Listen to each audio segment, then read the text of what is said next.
Hi guys, my name is Christine and I'm a dating, relationship and personal development coach. And today I'm talking about they will miss you the most when this happens. So what you need to be focusing on is no contact. Okay, when you've been through a breakup, or if this is a crush, or if this was someone who rejected you, you need to be really focusing on no contact, because obviously things didn't work out, perhaps they dumped you, and you know that for whatever reason they are no longer interested. And if that's the case, if you've been dumped, if you've been friend zoned, if you've been rejected in any form by someone, you have to apply no contact, because no amount of you begging, pleading, trying to resolve things through logic by saying, like, look, I'm the best person for you because of X, Y, and Z. You should definitely be with me. I did this for you. That doesn't matter anymore. That's all out of the window. If they don't have any traction for you anymore, then no amount of logic, reason, begging, pleading is going to solve the issue. What will resolve the issue, if it can be resolved, is no contact. Okay? And what no contact does is that it shows you exactly how this person feels about you, because you go into no contact, you're no longer speaking to them, you're no longer giving them your attention.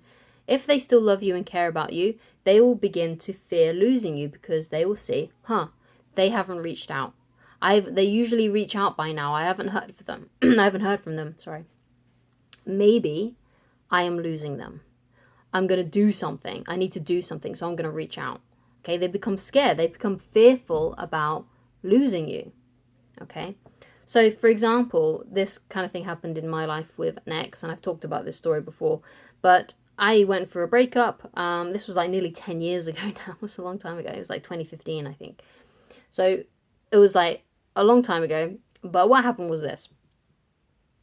So we broke up. I was maybe seeing this girl for like about 3 months, so it wasn't like a really long-term thing. It was just, it kind of just ended up in like a bit of a situationship, I guess you could say. So what happened is that the breakup happened and we were no longer friends on Facebook. And then what happened was, I think she assumed that I would text her, or I would re-add her on Facebook, or I would try and get in touch in some way. And I think she thought I would do that. But the weeks went on, like 3 weeks went by, and she hadn't heard from me. And I think she was afraid of losing me. So what she did is she re-added me on Facebook. That was the first thing that she did. She sent me a friend request. And I accepted it.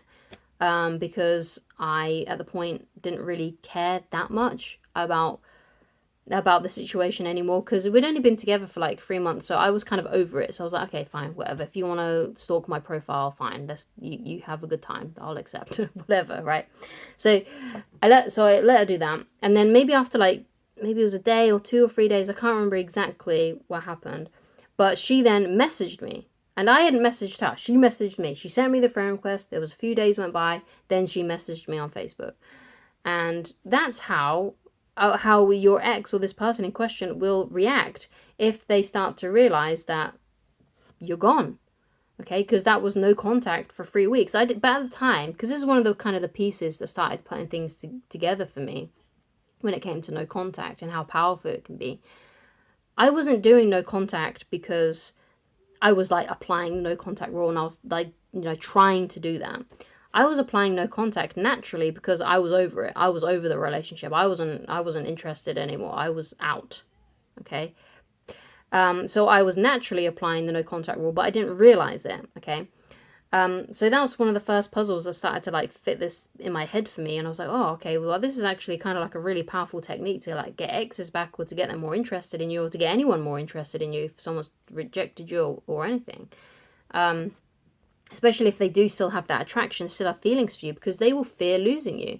And it makes sense. Like if you didn't hear from someone who you really cared about, let's say like a relative, like let's say you didn't hear from them for a few days, and let's say you always talk and you're in contact all the time, you would reach out because you'd be worried, you'd be concerned, you'd fear that something's happened, or you'd fear losing them, or you think, oh my God, I wonder if they don't like me anymore. I wonder if I've done something wrong. I better reach out. I'm fearing losing them. So we can already kind of think about that kind of thing in our brain and think, okay, yeah, that's how I would definitely respond. And that's how this person is going to respond if they still love you and care about you. They're going to worry and fear that they've actually lost you. And they therefore need to do something about it and ask what's up. They need to message you. They need to do something. So that's a really cool way of doing it, applying the no contact rule. And they will miss you when enough time has gone by that they start to realize that, oh my God, this person could be gone. I could have lost them forever. But of course, there's that other side to it, which is if they don't care about you anymore, if they don't love you anymore, if they don't fear losing you, you will just never hear from them ever again, which can suck, especially if you really love them. But in that kind of situation, all you need to do is give yourself some time. Don't let it defeat you, because that's the worst thing you could do. Don't let it be like, okay, you know what, I'm going to be single forever now. I'm just going to, I've succumbed to my situation and I'm just going to let it go. I'm too tired of this. Don't do that, okay? There's plenty of, you got to have a more of an abundance mindset. You got to believe that there are plenty of women, men, whoever you are watching this, out there for you that you could possibly date. Because in my personal opinion, I don't believe in the one. I believe in soulmates, okay? But I think a lot of people could be a soulmate. So, for example, for me, when it comes to soulmates, I believe that family members can be a soulmate. It doesn't always have to be romantic. Anyone that comes into your life, this is how I view it anyway, anyone that comes into your life that teaches you a lesson, whether it's good or bad, that makes you change your ways, is a soulmate. That's my personal view on that sort of spiritual side of soulmates and stuff. But it can be a romantic partner, it can be a relative, it could be one of your kids, it could be just even someone who you went to school with once, who said or did something that really changed your life in a way. It could have been negative, could have been positive, but you learned something from it, right? Anyone that comes to teach you a lesson in some way, good or bad, is a soulmate. So when it comes to the one, I don't believe in the one, but I do believe that there will be the one person you will spend the rest of your life with. But I also believe that that one could be a lot of potential people out there. There are a lot of potential people that could be really great for you and could be a really good fit and be a really good companion for you for the rest of your life. So there's the one that you'll spend the rest of your life with, but there will be many candidates who could be that one. And you've got to have this abundance mindset that there's loads of people like that. There's loads of people that you can meet out when you're just out and about doing normal errands in your life, or when you're on social media and you've got dating apps, you're talking to someone, these all could be potential the ones for you, okay? So what you got to focus on then is you got to focus on finding someone better, because this thing has fizzled out. And if you want to apply the no contact rule as effectively as what I did with that ex, you've got to assume they're not coming back. You've got to assume that, that's it. I'm done. I'm over it. I'm going to get over it. I'm just going to focus on with the rest of my life. If they come back, great. If they don't, that's also great, because I can just find someone better. So what you want to do is you want to give yourself some time to heal and get over it. Because if this breakup happened recently, then it's not a good idea to, get into a rebound. I mean, some people find that is a good, effective way to get over someone. They say, the best way to get over someone is to get under someone else.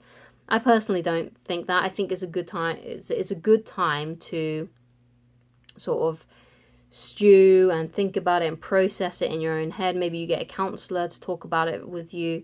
Perhaps you just write it out yourself, because that's one of the tips that I give people often about if you feel like you can get over it by yourself and you don't need like any therapy or counseling to like get you through this, then what I recommend that you do is you write it down, and you write it down very concisely what happened. You write down everything that happened. If you did some embarrassing things, write that down too. And don't worry about anyone finding it, because you can burn it. If it's something that you've written on your phone, you could easily delete it. Or if it's on a Word document, you can delete that. You can easily get rid of it. Because what I find is that when people often write things down, they're writing it in a way that they think that someday someone may read it, right? So they may change facts a little bit, or to make them seem better than what they were in that situation. It's almost like they're performing when they're writing down. But what you want to do is you don't want to do that. You don't want to be thinking that, okay, someone's going to read this, right? Don't think that, because they're probably not, because you're going to delete it. Okay, you're going to get rid of it. So what you want to do is you want to write a very true personal account. If you did some things that were embarrassing, fine. It's okay. We all make mistakes in relationships. No one is, either good or bad. You know, we all just make mistakes, and it's okay to make mistakes. If you were passive aggressive, or if you were shouted at them, if you did these things, then write them down, because that's what happened. And, you know, and by writing them down, you can then look at these things and think, okay, so how am I going to behave in the future? And maybe you didn't do anything wrong. Perhaps it was 100% their fault, and that you did nothing embarrassing. You did nothing that was to cause any blame. You did nothing that you regretted. You was 100% your true and authentic self, and you don't have any shame about it whatsoever. That's fine, but still write it down, because that will help you process it. Because when you look, you can see. You got it in front of you. You can see, okay, right. So now I know what I don't want in a relationship. Now I know what I do want in a relationship. These are some parts of their personality I would like to find in a new partner. And these are some parts of their personality I would never want in a partner ever again. And that's kind of how you process it. You get through it like that. And you think about the things that you did, what you could have done better. So you know in the future, like if I get into this situation again, somehow, I know what to do. I know how to handle myself. I know how to process this and get through this. I know what to do, because I'm not going to repeat some of the actions that I did in the past. So it's a great eye-opener to find out what you did right, what you did wrong, what they did right, what they did wrong, what the whole situation was, and it will help you process the whole thing, because you can look at it, you can see it, it's right in front of you what happened. And that's a good way to get over something and to process something. Because what's most important for you is to be able to process the breakup. So you know what you're going to be looking out for in the future and what you don't want in the future in a relationship. Because what the bad thing is about rebound relationships is that people go straight into a new relationship and they're carrying all of this baggage that they haven't processed into a new relationship. And because they're doing that, they're not getting over it. They're just going to recreate the same situation. And also, I find people that get into rebounds quite insecure, because obviously, if you're going into a rebound, you're so afraid of being alone for like 5 minutes, okay, that you have to be in a relationship. You have to find someone else.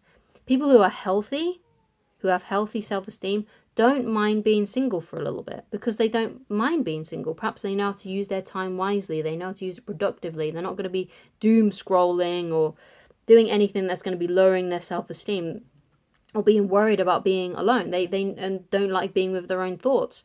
If you don't like being with your own thoughts, then you need to focus on that and try and find ways how you can use your time more productively. Because, you know, even though it would be the worst thing in the world, it would really be the worst thing in the world for me.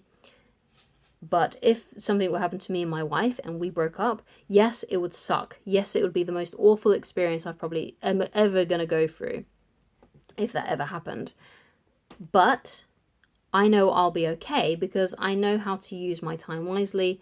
I enjoyed being single when I was single. Obviously, being married is great, and I enjoy being married just as much, and perhaps even more. But I'm okay. I know I'll be okay if I ever happen to end up single again. Like, what if something horrible happens to my wife, or she does something like she cheats on me, or she hits me, you know, does something horrible, and that's a deal breaker. And if she does that, or something happens to her, then I know I'll be okay, even though it'll be the most awful experience ever. But I know I'll be okay, and I know I wouldn't go into a rebound, because I like being on my own. I don't mind it. I don't mind taking time to sort of get over things, to work things through. So you've got to have that mindset too. Don't go into a rebound. It's not going to be a good idea. So you want to be focusing on finding someone better. But the thing is that a partner should be a complement to your life. They shouldn't be your whole life. Okay, so what you want to do is you want to focus on these areas. Okay, so we're just going to quickly go through these areas. So first of all, regular exercise. It's a must. You've got to be taking care of yourself physically. You've got to be eating the right things as well. But regular exercise, focus on that. Also focus on finding inspiring friends that lift you up.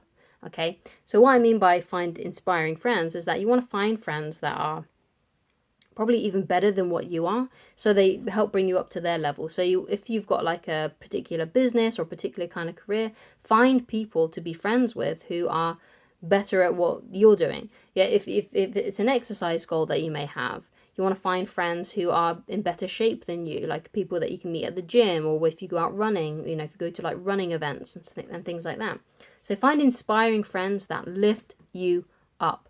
And if you don't have any, or you find it really difficult to, find people online who you can listen to. We'll listen to their podcasts, listen to their audiobooks, watch their lectures, watch their TED Talks, whatever it may be. Just find positive influences in your life that inspire you to become better.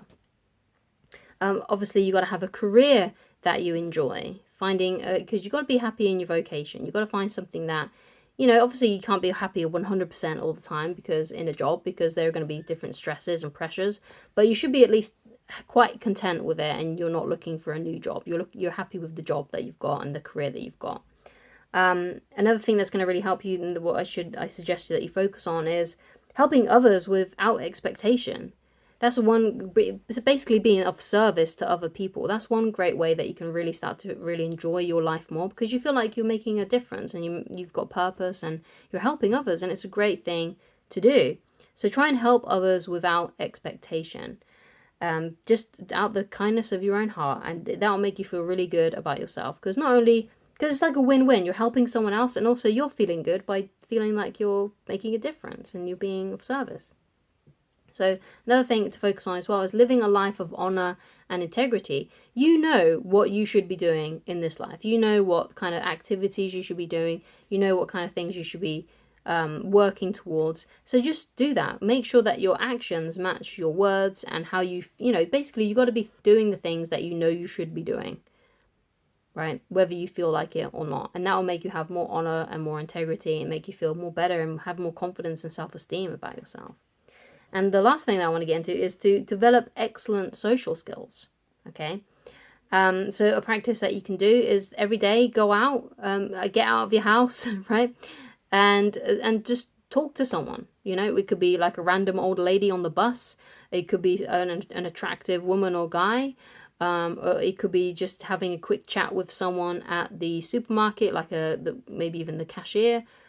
Just go out and start talking to people and asking them questions about themselves, because people love to talk about themselves. And just have a quick conversation with them and then be on your way. And if you find someone attractive, maybe you even ask them out on a date. So who knows? But that's a great way that you can practice your social skills. Try every day to try and talk to someone new, different, who you've never spoken to before, even if it's just a little old lady or an old man or something like that. And that will really help improve your social skills over time. So thank you so much for watching. If you would like to get in touch with me personally and you'd like coaching with me, then please go to www.christineloveridge.com, and I shall talk to you again very soon. Goodbye.